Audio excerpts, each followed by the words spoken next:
যে ঐতিহ্য রক্ষার জন্য যে চেষ্টাটা আমাদের করা উচিত সেটা আমরা করছি না। বিদেশিদের কাছ থেকে আমরা শিখছি অনেক কিছুই, বিদেশি সংস্কৃতির কাছ থেকে শিখছি আমরা অনেক কিছুই, কিন্তু আমাদের যে সংস্কৃতি, আমাদের যে ঐতিহ্য, সেটাকে আমরা বজায় রাখতে একটুকুও ইচ্ছে করছে না। একটা গান মনে পড়ে যাচ্ছে, আমার ব্যবহারের সেই আলমারি আর আয়না ওসব নাকি বেশ পুরনো ফ্ল্যাটে রাখা যায় না। ওর বাবার ছড়ি ছবি ঘড়ি বিদে হলো তাড়াতাড়ি, ছেড়ে দিল কাকে খেলো পোষা বুড়ো ময়না। স্বামী স্ত্রী আর অ্যালসেশিয়ান, কলকাতার রাস্তায় এতই জ্যাম যে সামান্য একটা ট্রামকে আমরা কন্ট্রোল করতে পারছি না। হাওড়া থেকে ধর্মতলা গঙ্গার তলা দিয়ে মেট্রো চলে আসছে। আমরা ভারতবর্ষের সায়েন্টিস্টরা এত বেশি উন্নত হয়ে গেছি যে আমরা সবকিছু করতে পারি, চাঁদে মঙ্গল গ্রহে আমরা স্যাটেলাইট পাঠাতে পারছি, কিন্তু আমাদের ঐতিহ্য যে ট্রাম, সেই ট্রামকে আমরা মনে রাখতে পারছি না। কেনই বা মনে রাখবো বলুন তো? পণ্ডিত ঈশ্বরচন্দ্র বিদ্যাসাগর, রাজা রামমোহন রায়ের কথা কি আমরা কেউ বলি? দিল্লিতে একটা অনুষ্ঠানে গেছিলাম, সেখানে গিয়ে দেখলাম ইয়াং জেনারেশন, বাঙালির ইয়াং জেনারেশন আমাদের বলছে, sir we don't have any freedom fighter. No মানে আমাদের কোনো ফ্রিডম ফাইটার নেই স্যার। শহীদ ভগৎ সিং আছে স্যার, লালা লাজপত রায় আছে স্যার, রানা প্রতাপ আছে, আমাদের স্যার স্বাধীনতা সংগ্রামী নেই। নেই মানে একটা নেতাজি সুভাষচন্দ্র বসু এনে দেখাও, একটা ঋষি অরবিন্দ এনে দেখাও।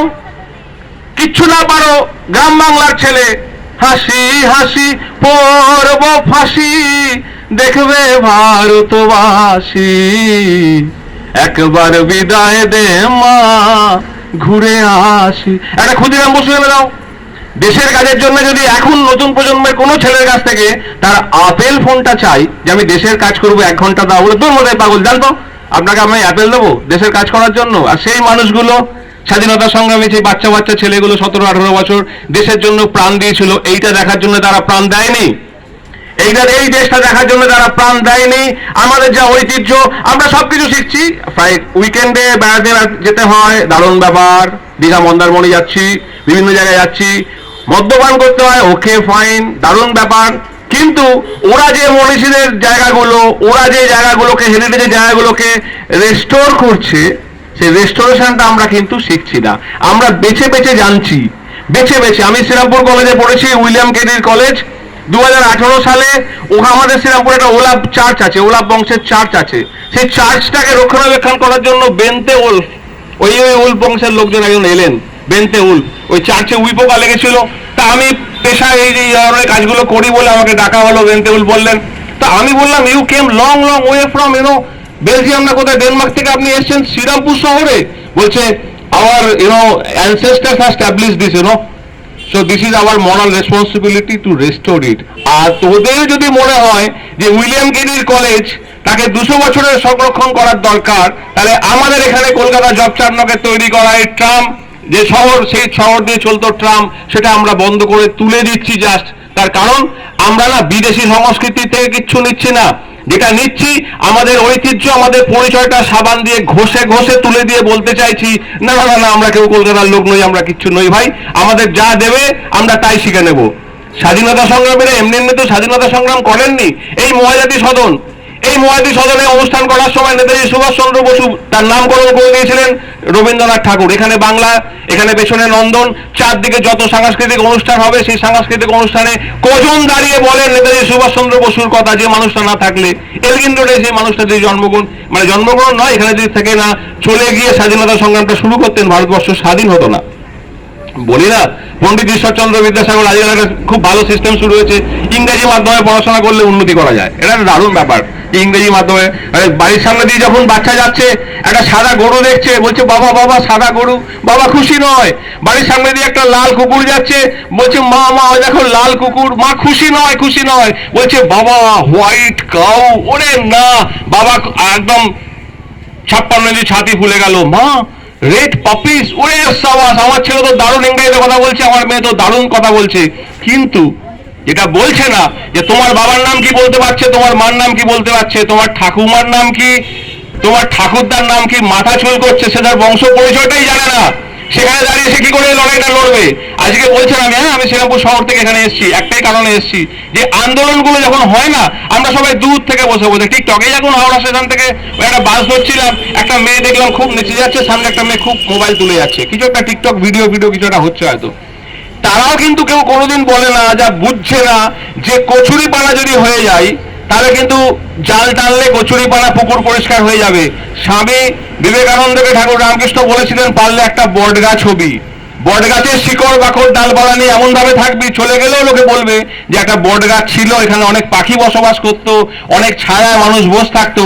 তো আমরা সেই যদি কিছু না করতে পারি, সবাই ভাবছি ও করে দেবে, আমার কাজটা ও করে দেবে, আমার কাজটা ও করে দেবে। দুদিন বাদে দেখা যাবে যে বিয়ে বাড়ির নেমন্তন্ন, পৈতে বাড়ির নেমন্তন্ন, বিভিন্ন পার্টি, সেগুলো হবে না। তার কারণ আপনি বাড়িতে বসে থাকবেন আর পাশে মোবাইল থাকবে, হোয়াটসঅ্যাপে আপনাকে খাবার পাঠিয়ে দেবে, এই নিন কচুরি খান হোয়াটসঅ্যাপ, এই নিন ফিশ ফ্রাই খান, সবই হোয়াটসঅ্যাপে হবে। নিজের রাস্তায় নেমে মাঠে কাজ করবে না। যার জন্যই কি হচ্ছে, আস্তে আস্তে আমাদেরকে বোঝানো হচ্ছে যে ট্রাম চললে নাকি রাস্তাঘাট জ্যাম হয়ে যাবে। কেন জ্যাম হয়ে যাবে রাস্তাঘাট ট্রাম চললে? আর ট্রামে গেলে, এই যে আমি হাওড়া থেকে বেলগাছি আসতাম, 11 নম্বর ট্রাম ধরতাম নিশ্চিন্তে, যে হাওড়ার ব্রিজ থেকে সুন্দর বেরোলাম, চলে গেলাম সামনে দিয়ে, সুন্দর রাস্তা, মধ্যখান দিয়ে যাচ্ছে, দুধার দিয়ে গাড়ি যাচ্ছে। আমাদের এখানে কি আইন শৃঙ্খলা যেগুলো, ট্রাফিক নিয়ম যেগুলো, সেগুলো কি খুব ভালোভাবে মানা হয়? ট্রামটা তুলে দেওয়ার পরও কি কেউ মিনি বাস বা বাসের বাঁ দিক দিয়ে কেউ ওভারটেক করেন না? কি ডান দিক দিয়ে আসেন না? নিশ্চয়ই আসেন। তো তাহলে যদি আমি নিয়ম মেনে ট্রামটা, মানে আমাদের যানবাহন ব্যবস্থাটা চালাই, তাহলে ট্রাম কোনো অসুবিধাই নয়। এবং এই এমপ্লয়মেন্ট, দাদা বলছিলেন সত্যি কথা, যে একটা চাকরি তৈরি করতে পারছি না, আমার কাছেও কিছু ছেলে আসে, 5,000 টাকা মাসে চাকরি দেবেন, একটা 5,000 টাকার চাকরি চাইছি, শিক্ষিত ছেলে, কোথায়? এমপ্লয়মেন্ট নিয়ে কোনো গভর্নমেন্টের কোনো কথাবার্তা নেই। যদি বলি এখন যে কথাগুলো বলতে পারছে, যার জন্য পুলিশ এসে ধরছে না, তার কারণ স্বাধীনতা সংগ্রামীরা, ব্রিটিশ পুলিশ এসে ধরছে না, তার কারণ আগে যদি গাইতাম বন্দে মাতরম সুজলাম সুফলাম, ওদিক থেকে ব্রিটিশ পুলিশের গাড়ি আসতো, বন্দে মাতরম গাওয়া হচ্ছে, স্বাধীন দেশের জন্য পরাধীন ভারতকে স্বাধীন করবার কথা বলা হচ্ছে, তোমাকে তুলে নিয়ে যাব। এখন বলতে তুলছে না কেন? না, ব্রিটিশ পুলিশ নেই আর আমরা স্বাধীন। স্বাধীন দেশের একটা বাসিন্দা হয়ে যদি আমার সংস্কৃতিকে রক্ষা করতে না পারি, বাংলায় কথা বলতে পারছি না, যেখানে থাকি আমার নিজের বাবা মা ঠাকুরদার বংশ পরিচয় ভুলে যাচ্ছি, সেখানে দাঁড়িয়ে যদি আমি বলি যে সবই ভেসে যাচ্ছি, সবই ভাসছি, তাহলে এই নাটক, এই এতগুলো নাটক হচ্ছে, তাহলে ভুলে যান, তাহলে রুদ্রপ্রসাদ সেনগুপ্তকে ভুলে যান, তাহলে সৌমিত্র চট্টোপাধ্যায় অভিনয় ক্ষমতা ভুলে যান। তার কারণ তারা তো নেই। মুছে ফেলুন সব, মুছে ফেলে এখন যেটা হবে, দারুণ বড় স্টেজ করুন।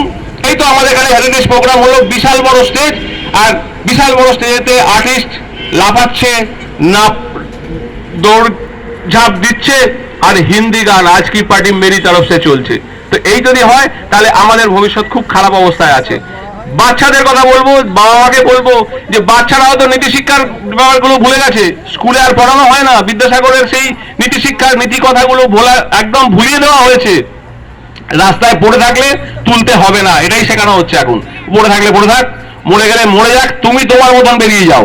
তো সেইখানে দাঁড়িয়ে এই যে আন্দোলন, সেই আন্দোলনে আমি একজন শরিক।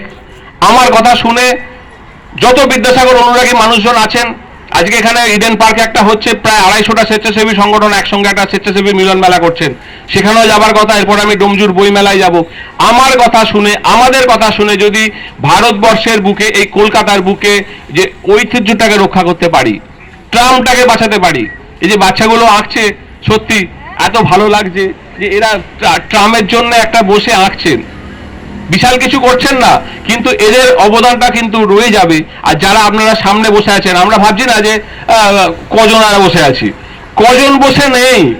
একটা ভিডিও ভাইরাল হতে যে সময় লাগে, সেটা কিন্তু লক্ষ লক্ষ লোকের ঘরে যাবে। অন্তত এই আন্দোলনের ছবিগুলো যেগুলো হচ্ছে, সেগুলো একটু আমাকে পাঠাবেন। আমার মিশন বিদ্যাসাগর একটা পেজ আছে, সেই পেজ থেকে আমি প্রত্যেকটা আমার যে সমর্থক আছে তাদের কাছে পাঠাবো। দরকার পড়ে যদি মনে হয় যে একটা মিছিল করা দরকার, বা আর কোনো জায়গায় স্ট্রিট কর্নার করার দরকার, ট্রামের গুরুত্বপূর্ণ ব্যাপারগুলো সামনে রেখে, তাহলে সেখানেও কিন্তু আমি আসব।